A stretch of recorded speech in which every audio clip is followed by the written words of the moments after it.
What's going on? This is Xavier Woods, aka Austin Creed, and you're listening to Stan, Ro, and Camus on the SGP podcast. Shut up, Camus! Are you ready?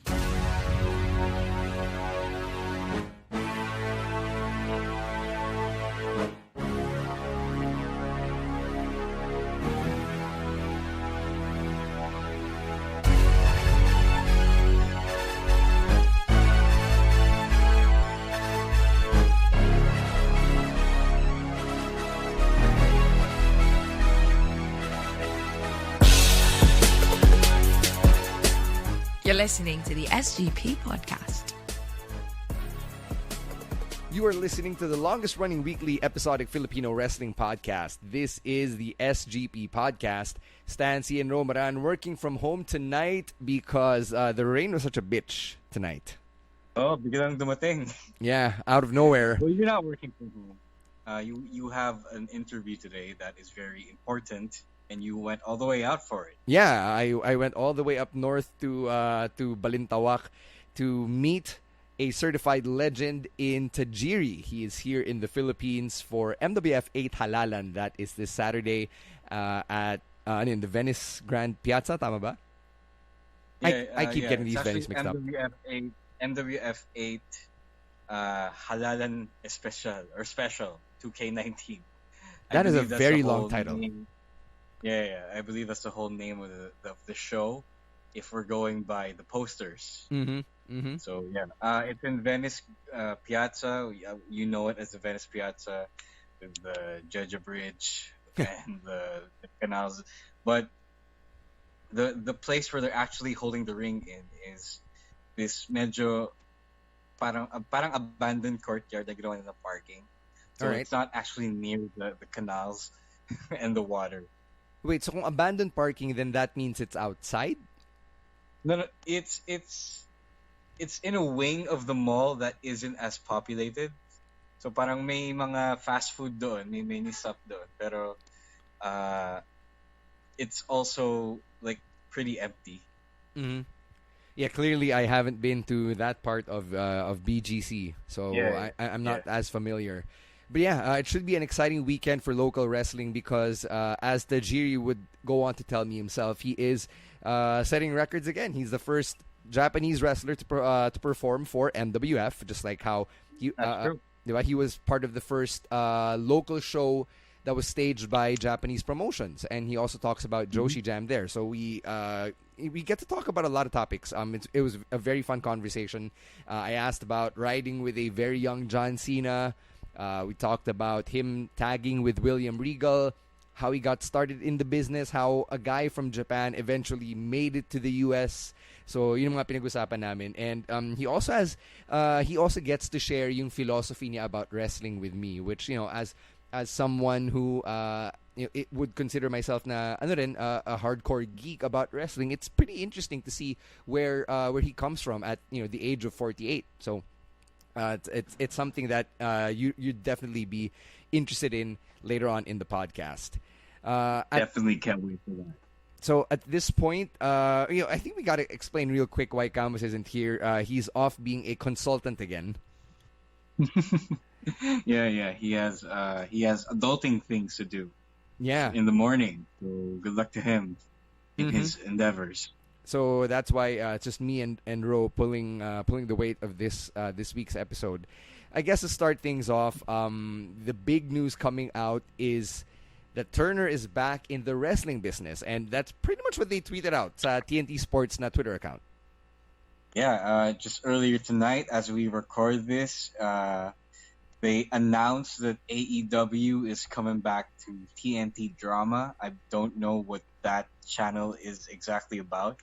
It's probably like their CW, probably something like that. Yeah, the thing about US. Sorry. Yeah, the thing about US channels kasi is they've got they've pretty much separated things in terms of divisions. So you're right. If you have like a major network like say CBS, they've got the CW, which is their young adult network, and then they've got CBS Sports. So for Turner, they've got TNT Sports, which is what broadcasts your NBA playoff games and your All-Star games. And then you've got TNT Drama, which is, I guess, where they put yung kanilang mga serialized shows. So I guess wrestling isn't as big to them that they put it on TNT Sports, but it's got a place on TNT Drama.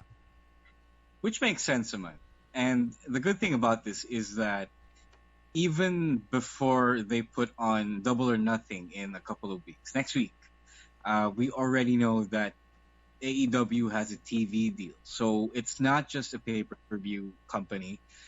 We know that they are going to come out with a TV product, and that means the competition for the WWE is now for real, for real. Yeah, I like where this is going kasi for starters, it's not a little-known cable network like El Rey, and it's not some fringe cable network like Pop TV or Destination America or whatever the hell TNA was on a few years ago. This is legit kasi it's TNT, it's Turner, it's a recognized brand, and more importantly, there is history between Turner and wrestling. And wrestling, yeah. Since WCW was on TNT during the Monday Night Wars. So, zooming out here, ang laki ng impact on the wrestling business, obviously, because for so many years, whether WWE will admit it or not, they've been finding a way to compete with itself. And now here comes AEW, and this is the competition that, again, whether WWE will admit it or not, it's been looking for. So I can only hope that for as bad of a slump as WWE has found itself in creatively, maybe this will be the shot in the arm it needs.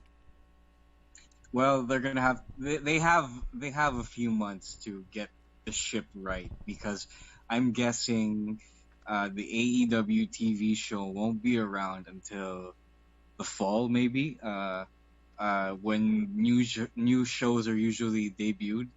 Pero sana sooner, so we can have a different wrestling product to watch and follow along. Yeah, and it really says something na kapag you're backed by money, diba? Lucha Underground really never had something like a Tony Khan. Neither did, I mean, I guess TNA had Dixie Carter. Pero iba pa rin yung I guess iba yung purchasing power ng owner ng Jacksonville Jaguars, or the son of the owner of the Jacksonville Jaguars. And Tony Khan is a guy who knows his wrestling. He's a huge wrestling fan, and he's more of a smart than many people ever will be. So that's a good thing. That can only be a good thing for AEW. Right, especially since he is working as well with the likes of Cody, the Young Bucks, Kenny Omega, Chris Jericho, those names. So it's exciting times. Great time to be a wrestling fan. We've been saying this, I think, since the podcast began in 2014. Pero it is a great time to be a wrestling fan right now because the options are becoming more and more varied, more and more diverse. And I can only hope na, as a WWE fan, this is what forces WWE to step up their game. So yeah, and well, it's always a good time to be a wrestling fan because there's always so much wrestling to go around. Absolutely. Let's get to WWE then, kasi nga we found ourselves in a very, very bad slump following WrestleMania, and coming off of all of the highs, all of the moments. Now we are 1 month after the fact, and it's a lot of head scratching going on. Money in the Bank is just days away. And it feels like I just want to get through it. And I love Money in the Bank, but I'm not super excited for it. Well, it's been what? It's been over a month since WrestleMania. Yep. And it feels like we've been through so much. It feels like it's been 3 months with all the weird goings on in the WWE creatively. Na it feels like parang election na ginagago tayo sa harapan natin. So that's why it feels like Money in the Bank isn't really such a big event to follow. I'm actually way more excited. At this point, I would rather watch Double or Nothing to see what happens there instead of wasting any more time with Money in the Bank. But buti na lang, they didn't schedule on the same weekend. So there's that. I don't know about you. Yeah, I think it's a smart move. I would rather not have both shows from both companies on the same weekend. I'm actually hindi ko alam kung sino yung talo eh. Like kung kunwari same day or same weekend, hindi ko talaga alam sinong talo because you could make an argument na it's still a WWE show. It's still Money in the Bank, which is a low-key part of the Big Five. at the same time. No, you're totally right. Talo pa, if they ran on the same day, talo pa rin si AEW. Kasi there are still more people watching WWE. You still have the network. You still have pay-per-views. And mas casual friendly pa rin si WWE. Yeah, exactly. So it's a good thing din talaga. Right. I know you're a Game of Thrones fan. You're updated, right? Like you've seen this week's episode. Yeah. Okay, so Yeah. I'm not a Game of Thrones fan, but I don't know why this season has been pretty interesting. Na I kind of found myself following it. Like I still don't watch, but I read the recaps and the spoilers. And then my sister is a huge Game of Thrones fan, so every Monday or Tuesday she'll come into my room and just barge in and start bitching about the storyline and how she's so upset na 7 seasons worth of stories have come to shit. And I just looked at her, patted her on the shoulder, and I told her, "Welcome to the life of a WWE fan." Yeah. The thing with this season kasi is that you know how in WWE they're gonna cram like what should be months worth of storyline developments into 2 or 3 weeks. Yeah. And then repeat that same thing for, like, let's say for one storyline over the course of 2 months, 3 months. Mm-hmm. So yung ganung redundant na pagkakwento.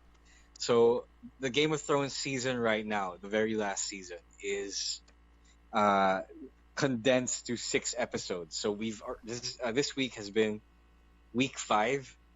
Money in the Bank is actually going up against a series finale of Game of Thrones.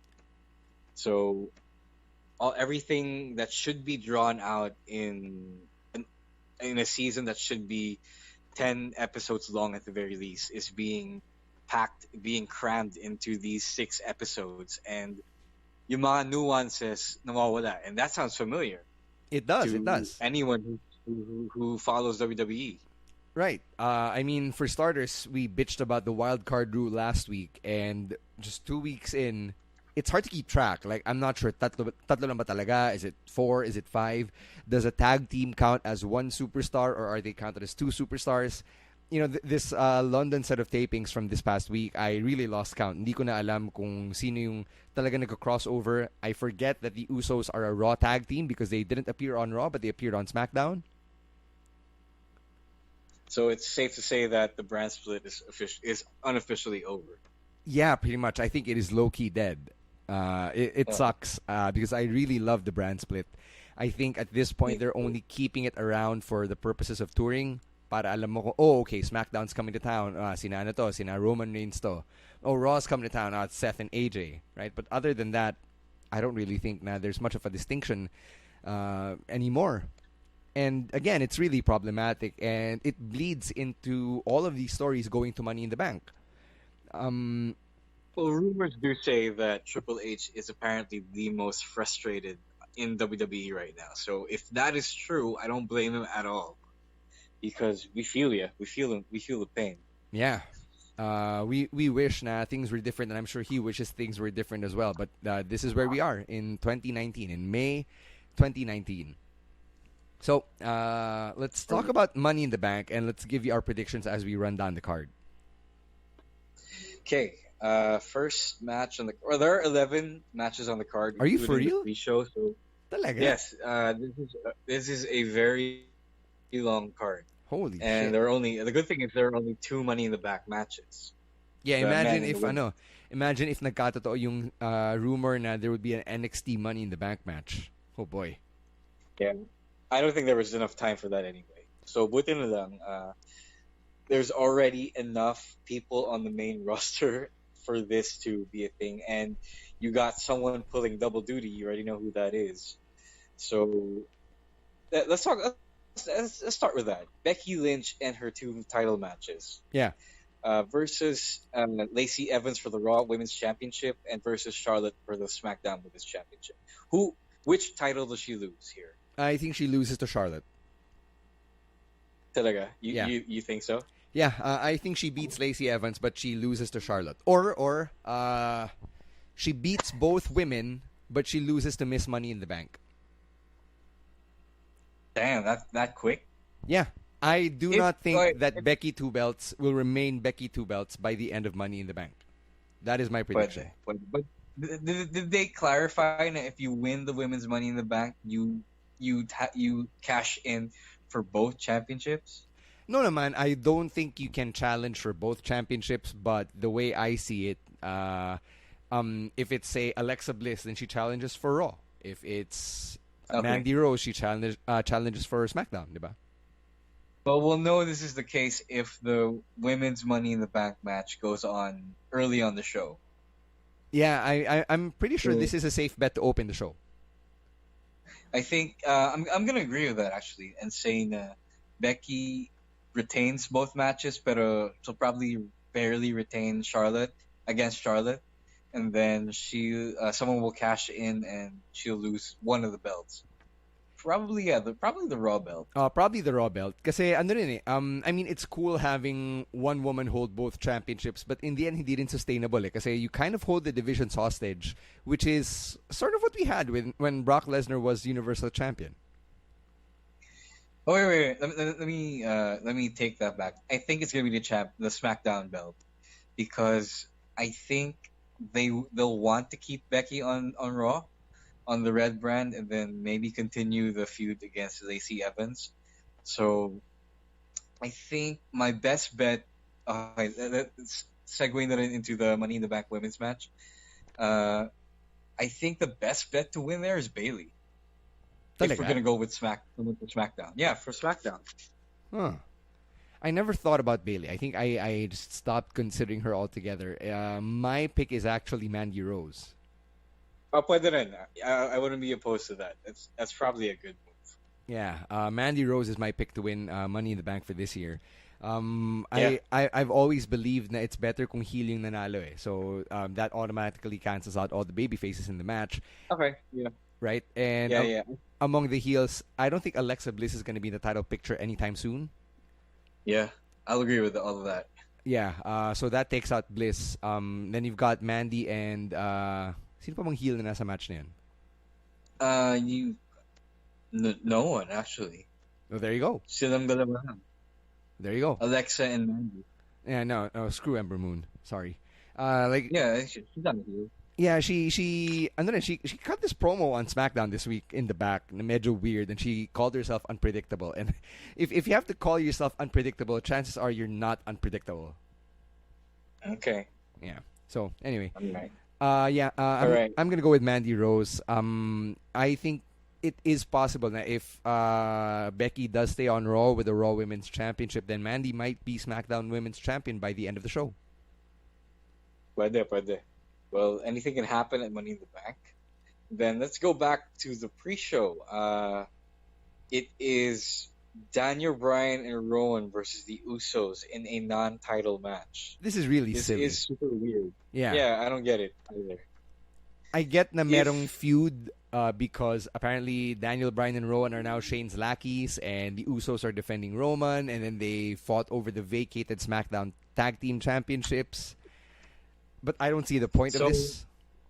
So clearly they want the Usos to still be on SmackDown.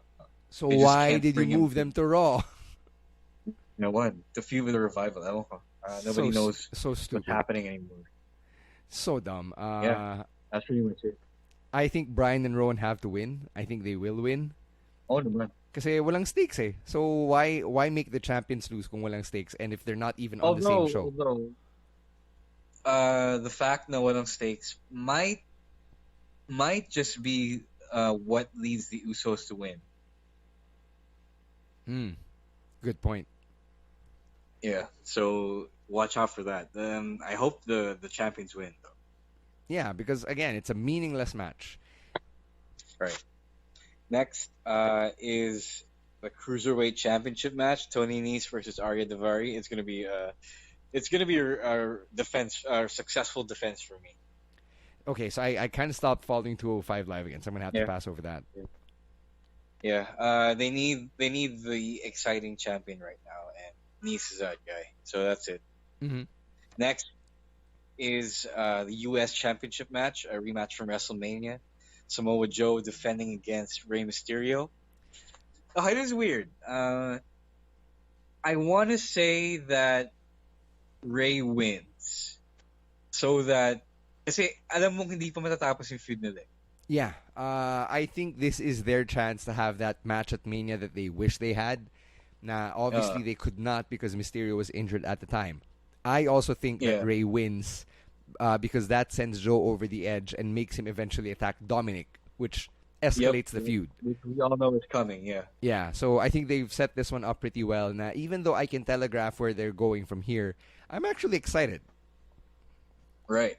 I'll agree with you there. Definitely a Ray win here. So, next up is... do you agree? Sorry? Yes, yeah. do. Yes. Yes, I do. All right. Next up is Roman Reigns versus Elias in a singles match. Yeah, this is also silly. I don't really care for this feud. No naman. At least, ito, mas may kwento to. Mas may kwento siya. Ever since Roman came SmackDown, he's been antagonizing Shane McMahon and Elias. So, I do think that barring any barring any plans for Roman here, I think Elias wins. Yeah, I think that makes sense. I think Elias needs the momentum more anyway. What does Roman have to gain after, in beating Elias? Wala. Feel good moment. Nice, right? I mean, he got that from Drew McIntyre. So I'm guessing this is for Elias to win. If Elias and Daniel Bryan and Rowan win, then it just sets the faces up for a bigger win down the line, which is a win-win, I think. Yeah, because that is how wrestling ultimately works din naman, diba? In terms of your storytelling, your faces and your heels, how they should supplement one another in the storytelling aspect. Right. Next up is The Miz versus Shane McMahon in a steel cage match. I think this is The Miz's to win after losing at WrestleMania. Same here. I think I don't think this ends here though. Like I could see this. What? Really? Yeah. I think this probably ends at Super Showdown. What? Super Showdown about it? Or whatever the hell they're calling the Saudi show. Super Showdown is the Melbourne show. No, I think it ends here because they're already transitioning to Shane versus Roman. So I think this has to end here. Tapos they move on to what is eventually going to be Roman versus Shane after Roman versus Elias. Yeah, I wouldn't mind seeing that actually. Elias. I wouldn't mind seeing Roman versus Shane. I'm just saying I don't know. I don't think this ends here. As much as I think cool, old school moment na steel cage match yung feud ender, diba? Nakasanayan natin to na the steel cage match is no longer a feud ender, which is why I probably think this way. Okay. Well, I hope so. I hope it ends. All right. Okay. Kevin Owens versus Kofi Kingston for the WWE Championship. Obviously, it's going to be a Kofi win here. Yeah, I think Kofi wins. I don't think he's going to lose that championship real easy. I do think, though, that this isn't going to end here. Yeah, I also agree. I think at some point Kevin Owens wins the championship. If not next month, then a couple months from now. I think Kevin Owens wins it from Kofi. I don't expect Kofi to have... Yeah. Wow. I don't expect Kofi to have a long reign. Wow. Yeah. That's something. Because I'm fully expecting to have a long reign. It's like, and I'll say, you know how Cena is always champion because he moves the most merch? Yeah. I feel like they'll do the same thing for Kofi here because of the New Day and their merch. At the very least. And their representation. I didn't consider that. I think it's because na-condition ako ng WWE not pulling the trigger. And I don't know, maybe I'm thinking back to the days of, say, Eddie Guerrero, who didn't have a long title run either. Yeah, but that was all him, though. If you've heard all the stories, it's because Eddie didn't want to be champion after a while. Yeah, that's right. I obviously do not know how Kofi feels in real life. Yeah. I could very well be wrong. This could just be a hot take that has no beef in it, diba? I'm just saying na I don't foresee a long title reign for Kofi. Okay. All right. It's okay. All right. Next up is the Universal Championship match: Seth Rollins versus AJ Styles. Yeah, Seth retains here. Yeah. I guess so. But isn't it great to have a Universal Championship match again on a non-Big Four pay-per-view? Oh naman, I think it's exciting. I think it's refreshing. I'm excited for Seth AJ. I think this is the match now I'm really excited about. Which is weird because I'm a huge Kevin Owens homer. I'm actually more excited for Seth versus AJ than I am Kofi versus KO. I'm not sure though that they did the build up well for this No, match. they But didn't. They did I not. guess this isn't ending here. Someone is turning somewhere, I think. Yeah, and I think it's AJ. Maybe it's AJ. Probably I don't AJ. know. It could be refreshing. I mean, andun din naman sina Gallows and Anderson. It could be fun, right? That's true. That's true. Might as well Okay, bring the club back together. Yeah. We are in agreement that Seth is retaining, and then that could be something for the club to do. Right, next up, the men's Money in the Bank ladder match. Sami Zayn, Ricochet, Drew McIntyre, Baron Corbin, Ali, Finn Balor, Andrade, Randy Orton. This can go in so many different directions. Yeah, actually, yes. And that's a good thing. I think it's Drew. Yun din eh. I think it's also Drew, and like before Sammy replaced Braun, I was actually thinking na si What do you Drew feel about McIntyre that, na to by eh. I'm sorry? What do you feel about Braun getting replaced? I think it's a great idea. Really? Yeah, I don't think Braun needs this. And I've always found it weird na you put the monster in a Money in the Bank ladder match. Like someone like Braun Strowman doesn't need the briefcase. He didn't need it last year, and I still don't think he needs it. Like I think someone like Braun can earn the championship opportunity whether he's a face or a heel. So he doesn't need this. All right. The Money in the Bank gimmick has always been more suited for one, a heel, or two, an opportunistic character, regardless of alignment. So someone like a Sami Zayn could actually make for an interesting Money in the Bank holder. We already mentioned Drew. In a way, Drew is like Monster Light eh. So there's a part of me that believes that Drew also doesn't need it, but the other half agrees that he needs it talaga because this is his only shot at getting into the title picture. No, to me, I think Drew is a bona fide future world champion. So I think that this is just them booking a way into that. I don't think kasi that they're ever gonna give Sammy that championship reign. Sorry, Camus. I just think that when you have someone like Drew with an automatic championship opportunity, it's only a matter of when and not if he's gonna have that run. The thing about Also, they could give it to Baron Corbin again. Oh no, fuck that. No, please. I was So best case scenario is Drew. I was about to say na I like watching Money in the Bank ladder matches where the outcome isn't as obvious. Kasi nga, we're talking about Drew now as the obvious winner, diba? Now that Braun is out of the picture. And the dark horse contender I see is Andrade.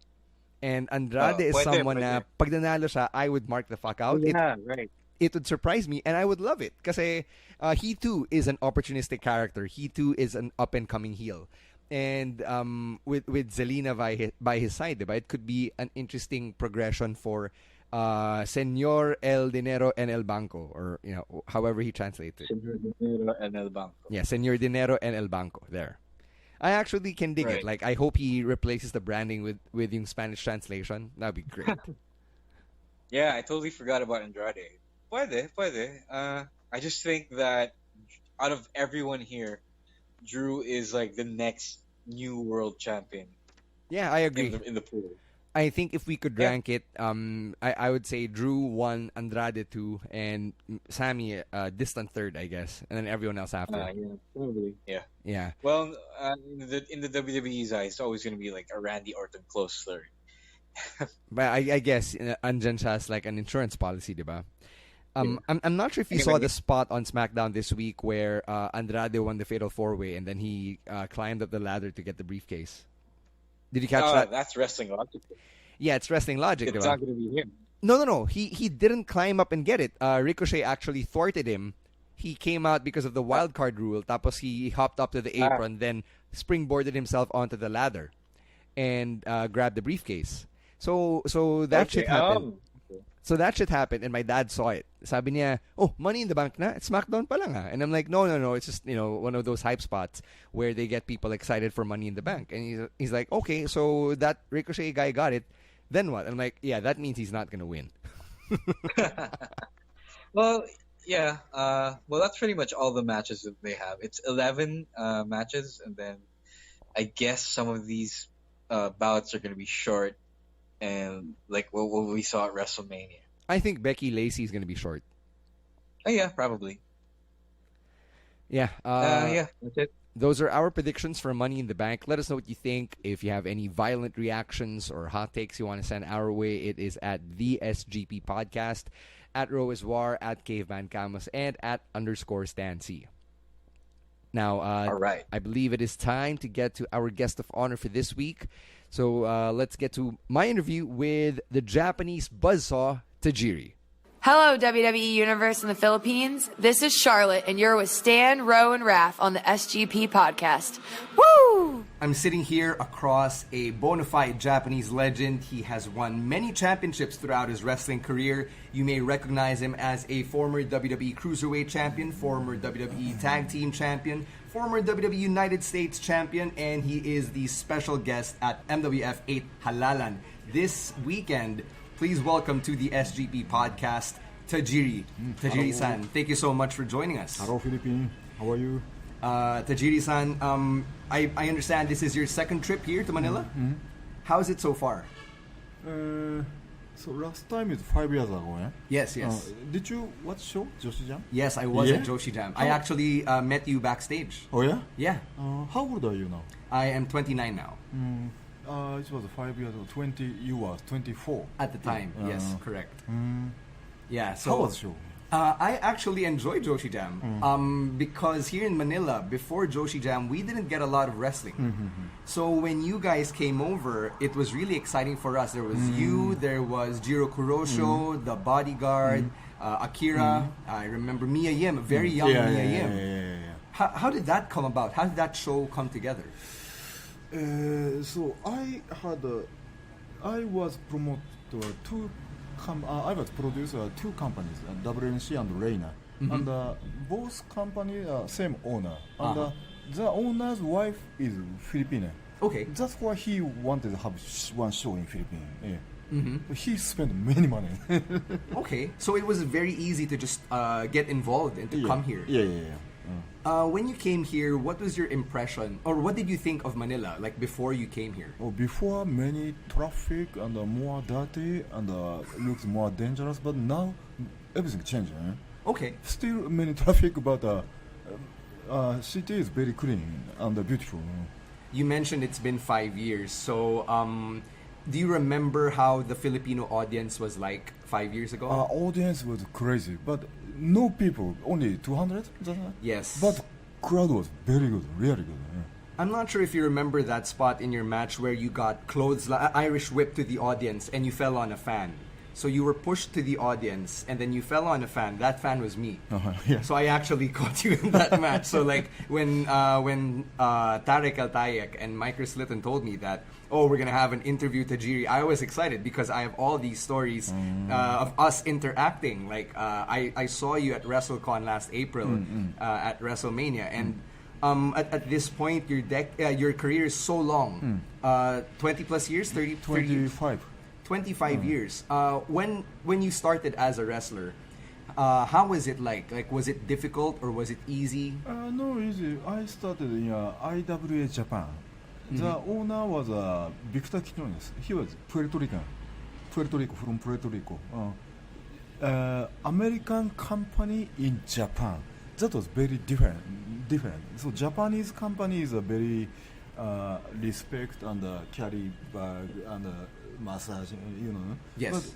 But my company was kind of American company. Nothing take care of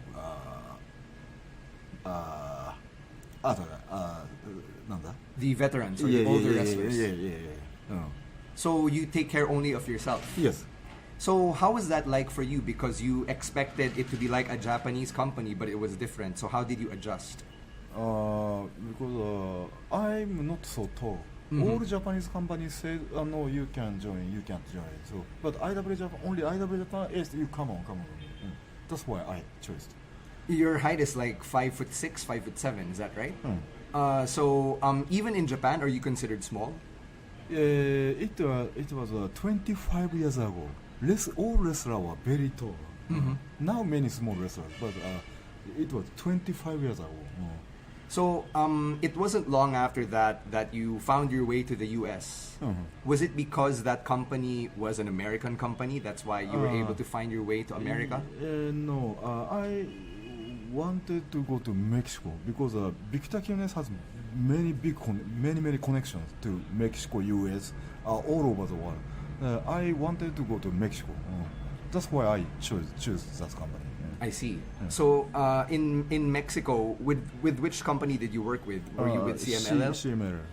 And from CMLL, who were the names that you remember wrestling and working with? Many. So who famous now? Ultimo Guerrero and who else? Many. And Averno, Mephisto, Negro Casas, Scorpio, and Villano, Silver King, Dr. Wagner, Tejano, many, all wrestlers. What is the most memorable part of Mexico for you? I lost almost all my money. I spent all. And Mexico is one match, sometimes one match. My minimum was only $3. US, $3, 30 pesos. So you didn't make a lot of money in Mexico? No, I had to bring many money from Japan, but I spent all. Do you remember what you spent it all? Was it fun stuff? For rental, a house, and for everything. But income is very small. Okay. So spent every month, every week. And so finally, I had only $300. Okay. If I pay apartment for next month, I lose all money. What I do? Then ECW called to me. Please you come to US. How did that happen? How did you reach Paul Heyman? How did you come to ECW? So IW Japan's owner, Victor Quiñones, is good friend with Paul Heyman. And always Victor Quiñones take care of me. And I called to Victor, I will lose all my money. Please help.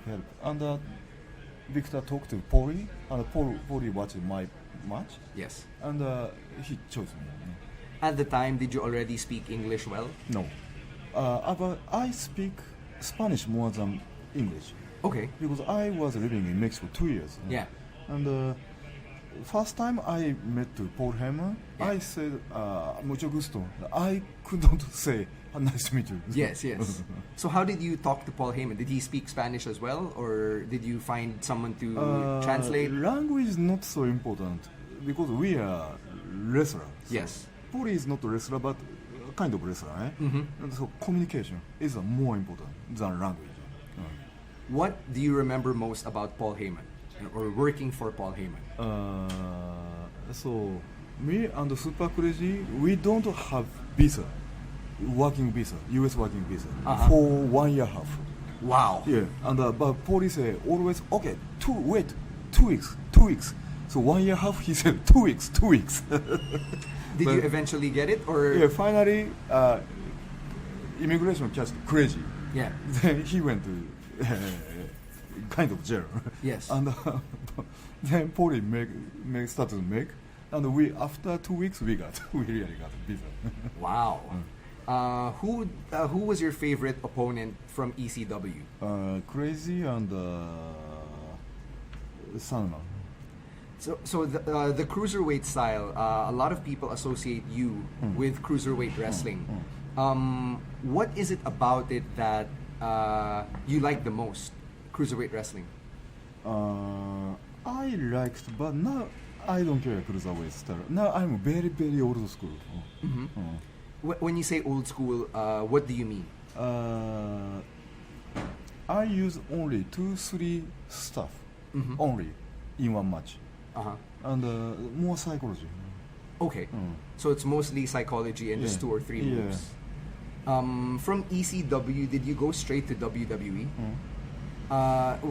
Was your contract bought out by Vince McMahon after the WCW purchase? But I was belong to ECW for 2 years. After 1 year, first 1 year, I got TV title, ECW TV Championship. Then WWE talked to me.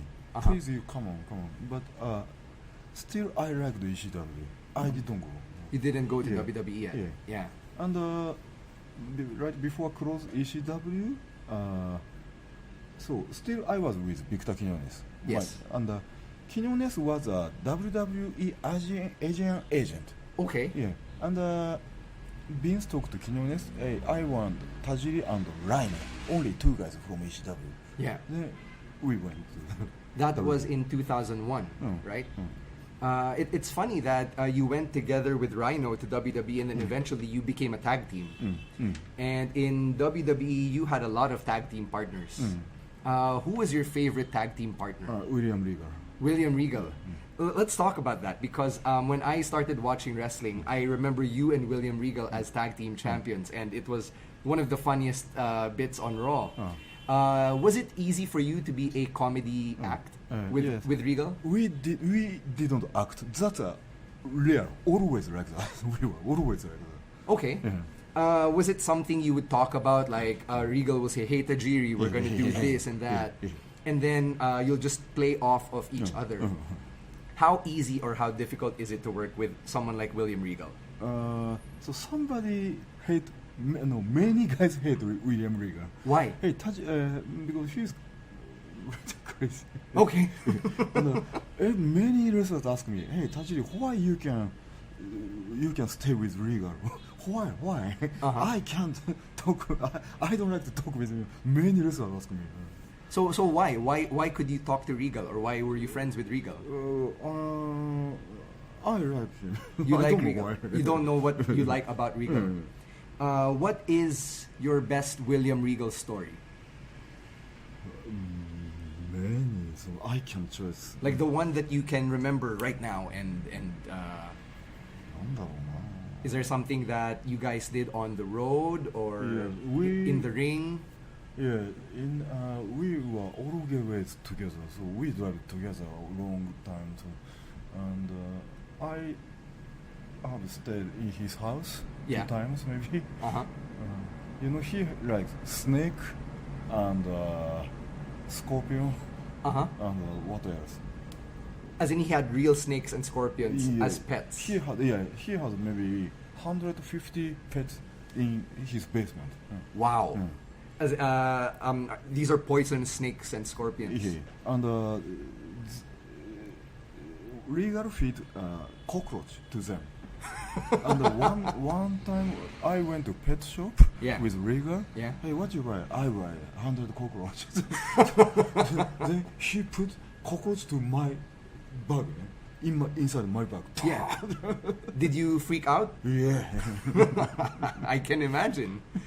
William Regal was just one of many tag team partners. I remember that you were also tag team champions with Eddie Guerrero on SmackDown. Yeah. Do you have an Eddie Guerrero story? Yeah, but just I respected him. We were not friends. Just I respect him. Okay. So with Regal friend, but Eddie is like God for me. Like a god for you. What is it about Eddie that made you respect him like that? So it's difficult to explain. How old when he passed away? He was 37 when he passed away. 37. Yes. Yeah? Oh, he was God, I think. From all of the tag team partners you had, whether in WWE or ECW or the other places you've wrestled, who was your favorite? Under Mikey Whipwreck. Mikey Whipwreck. Yeah. I made the tag team with him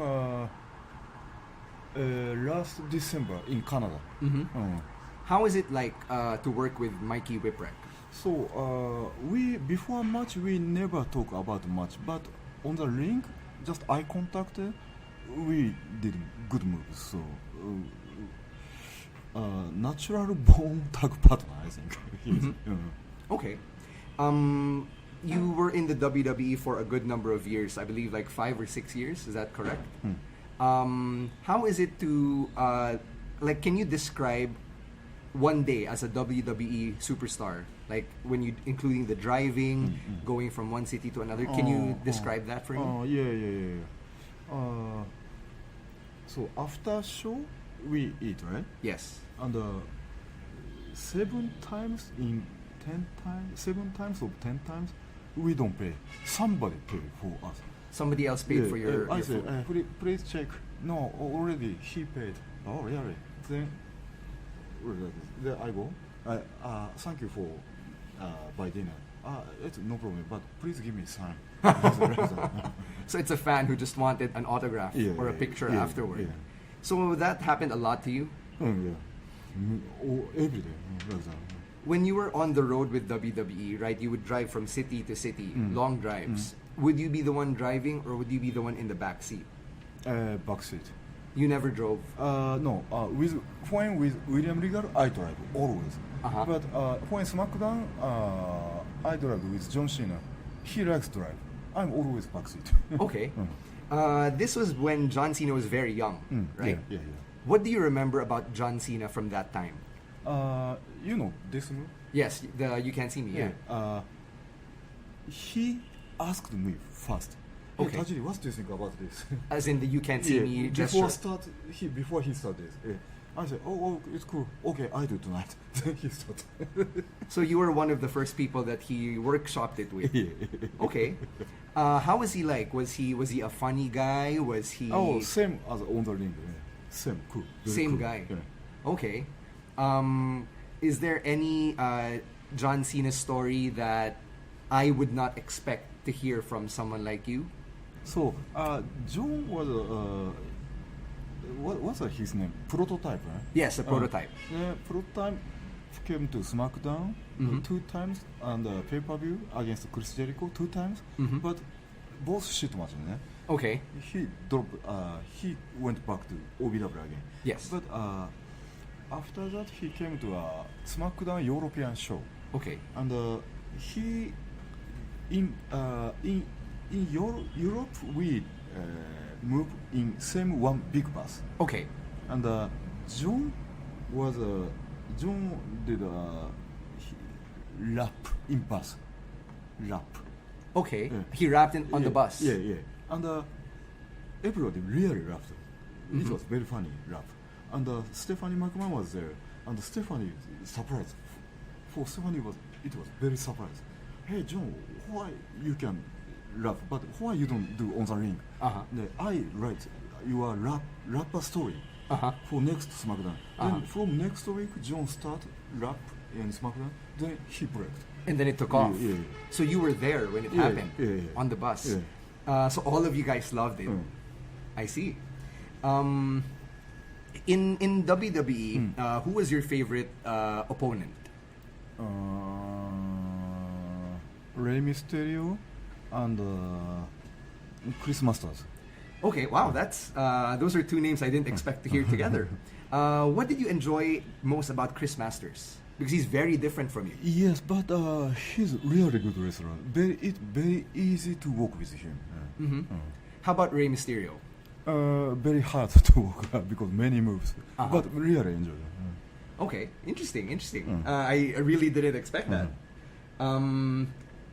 Let's talk about the Cruiserweight Classic. Let's fast forward a bit because when you enter the Cruiserweight Classic, you're one of 32 names from all over the world. How did that come about? Because at the time, and like right now, you're already a veteran. So Funaki, he's still Asian agent. Yes. He called to me.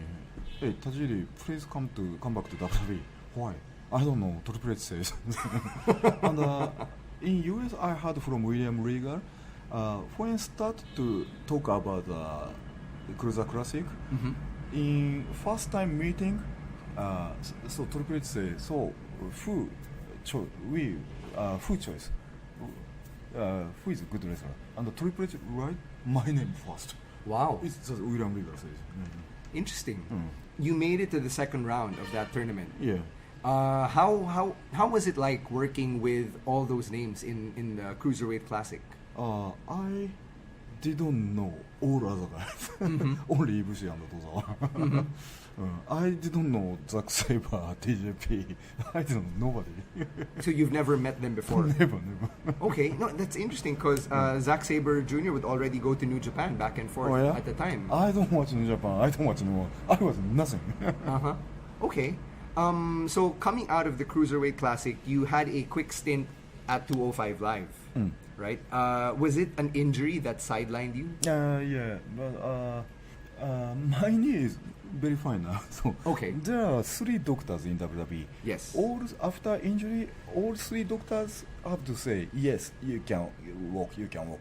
But 2 doctors say okay, Tajiri, you can walk. But 1 doctor says no. That's why I quit. Oh, that's why you left WWE. But if I was teaching in a performance center every day.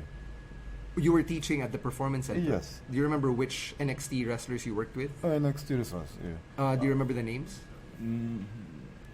I don't remember. But some guy is now working in SmackDown and Raw. I see. Yeah. But if I want to stay as a coach, maybe I can stay. But I want to wrestle still. You still love to wrestle. You've been doing this for so long, and I think the question I want to ask is, what keeps you going? Why do you still love it? Because no reason. I love it. So you like your girlfriend or wife, right? Yes. It's no reason. Just like the same. Okay. So you can't explain. You just love it. Japanese wrestling over the last few years has become really popular. Yeah. Even here in the Philippines, in the US. What do you think about Japanese wrestling now being popular? What do you think about it? But only New Japan is popular. All other companies are not popular. Only New Japan. Okay. So you do you think that there is still a long way to go for the other companies? I don't know. Your home promotion is All Japan, is that right? What do you think about working with All Japan now, like with the young stars over there, and then with someone like yourself who's had a long career? New Japan is more popular than All Japan, but I really like All Japan style. All Japan is a traditional Japanese wrestling. Yes. So New Japan is more American, more American style now. Yes. But All Japan is really real Japanese style, I think. Yeah. I love All Japan. You mentioned the traditional Japanese wrestling. If we have listeners who have never seen traditional Japanese wrestling, how can you describe it for them? So Japanese style, not Japanese style, it's All Japan style. Okay. More, it's difficult to explain. But if you watch All Japan live, All Japan show in live, yes, maybe you understand. Okay. If I'm trying to get into All Japan, I've never seen it before, but I want to try. Who should I watch out for? Who should I look for? Akiyama. Akiyama-san, and Miyahara, Kento Miyahara. All right. Suwama. So their All Japan wrestling is looks more heavy. So if American guys punches like that, yes, All Japan is a so it's really stiff. Yeah, I see. looks real. Looks real. Okay, I understand. Going back to your days in Mexico, you were trained by Silver King. No, Negro Casas. Oh, Negro Casas. Did you ever get to work with Silver King? Yeah, in Japan many times. What is your best story or memory of Silver King? He passed away. Yes. Why? He passed away in the middle of a match. Oh yeah. Yes. Neck. I'm not sure. I just saw the clip. Do you have a memory of Silver King? Yeah, many memories. Or about working with him, like a match, like a really fun moment that you did with Silver King. Oh, in Japan and Mexico, for good Mexican style match, people threw money, Okay. Against Silver King and Tejano, Yeah. was the first time my first time match, people threw money in the ring. First time you experienced Yeah, that people threw money yeah, for yeah, you yeah, yeah. when you were against Silver King Silver and King Tejano. Tejano, yeah. I see. Mm. Interesting. Let's just go back to 205 Live really quickly. What do you think about 205 Live today? Like, have you seen it since you left? I never watched WWE after I left. After I you don't left. know how So you it don't- is. Do you still talk to guys like Tozawa or the He quit, but Kenta with Hideo Itami? yeah, Yes, yeah. Kenta.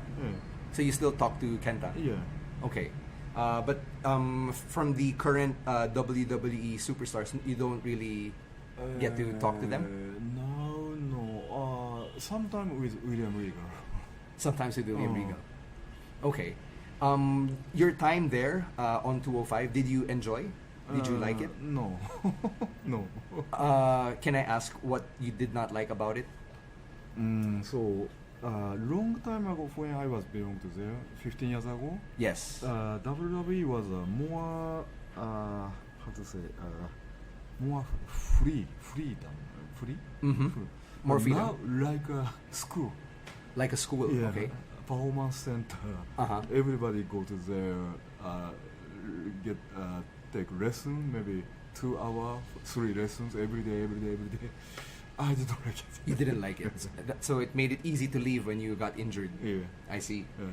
You're here now in the Philippines to take part in MWF. Have you trained with the young wrestlers of Everybody MWF? good. Yeah, really hungry.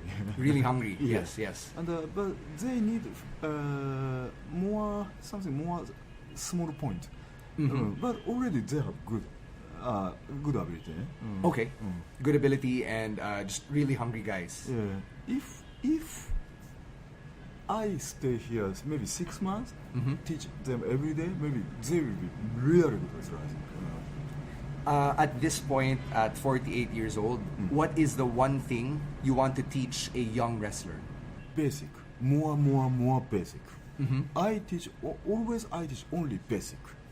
So my student, Kushida, Yes. New Japan champion, and Big Japan champion Takahashi, and UFC fighter Shuri, and also Asuka. Many wrestlers I teach, but I teach only basic. How proud are you of the names you just mentioned? Shuri, Asuka, Kushida. How proud are you? I don't proud. It was just I like to teach them. That's why I did that. It's rewarding for you? Rewarding for you? What are you excited about for MWF, like for the show on Saturday? Is there something that excites you? Yeah. Because some Japanese wrestler have worked in MWF before. No, not you. You're the first. Yeah. So that's exciting for you, Yes. that you are the first Japanese Yeah. wrestler to work for MWF. So I have many first time record in Philippines, right? That's right, yeah. Yes, have a show, did a show, and first MWF wrestler. That's right. Now that I think about it, you are a record setter here in the Philippines. How about for the wrestling business as a whole? Is there something that you are excited about at this point in your career? So I'm 48 years old now. Yes. I'm old. So I want to give my To give back? to young guys. Give back to young guys, Yeah, yes. here is many young guys. Yes. Yeah, I want to do that. You want to be able to give back. Yeah. Do you have a message to any wrestler who is starting out, who wants to learn? Like a message for them? Yeah. I think now wrestling have back to more old school. So everybody can do many moving stuff, move. But really good wrestler don't move. Ric Flair no move. Undertaker no move. So and Inoki, Baba, they don't move so much. Yes. So it's the best, I think. So just really nail the basics, Yes. like you said. Yeah, because they have basic. So need more basic. I guess to close this out, if you could talk to yourself when you were starting, all the way back, all those years ago, what would you tell yourself? I don't know. A very young Yoshihiro Tajiri starting out in wrestling. What advice do you have that young, hungry Japanese wrestler? So believe yourself. Believe in yourself. Tajiri-san, thank you so much for taking time out. I know that you've got a lot of stuff going on here. I'm excited for what you're bringing to MWF. And thank you very much for everything you've done for the industry. Thank you for helping my English. No. I appreciate the time, Tajiri-san. Arigatou gozaimasu. Thanks again to Tajiri, and thank you very much to MWF for letting this interview with the Japanese Buzzsaw happen. And don't forget, you can catch Tajiri and the rest of the MWF roster on Saturday, May 18 at MWF 8 Halalan Special 2K19. That's going to be at the Venice Grand Canal Mall at McKinley Hill in Taguig. And it starts at 5 p.m. and admission is free. So if you want to catch some local wrestling this weekend, that is the way to go. But if you want to catch the biggest Philippine pro wrestling show for this year, then all you have to do is to catch PWR's Revolution X. That is taking place on Sunday, May 26 at 2 p.m. at the Power Max Center Spotlight over at Circuit Makati.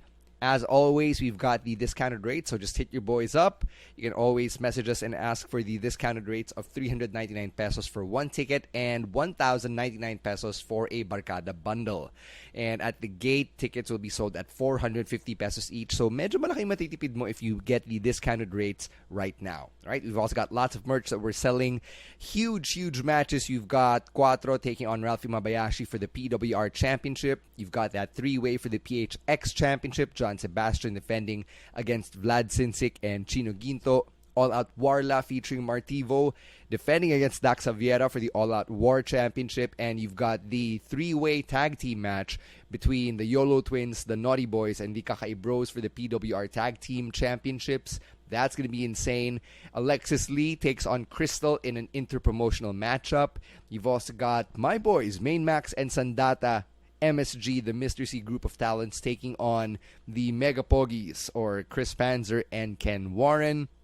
And you've got that over-the-top rope battle royal with the winner getting a shot at the All Out War Championship. You've got guys like Capitan Tutan, Cali Nueva, Jay Serra, Rederick Mahaba, Revo Ranger, and I believe Bolt is in there, Brad Cruz and Joey Bax, and whoever else doesn't have a match, they're in that battle royal. So many things going on all over the card, so you really do not want to miss out on Revolution X. You've also got Robin versus Gemerlin in an all-women's matchup that we've never seen before. So there, those are the matches that you have to catch. All right? Now, if you want to send us any feedback or any comments about the Tajiri interview or anything you've heard on the podcast, like, say, the Money in the Bank predictions, you just have to hit us up and follow us. It's at the SGP Podcast, at Roiswar, at Caveman Camus, and at _Stan C. Now, don't forget, if you've made it this far, thank you very much. And you can keep supporting the SGP Podcast through so many different ways. First is to subscribe. Second is to leave a comment and leave us a 5-star rating. Third is to use the power of social media to let people know that there is a podcast by Filipino wrestling fans for Filipino wrestling fans, right? No picks of the week for this week just because there's so much going on right now. And frankly, we got to get this episode out because it's the Tajiri interview. So that's going to do it for episode number 268. Got to put this one to bed. Thank you so much on behalf of our guest, Tajiri, and Romaran, and the indisposed and adulting Raf Camus. My name is Stan C, saying thank you very much, and we are out of here. Peace out.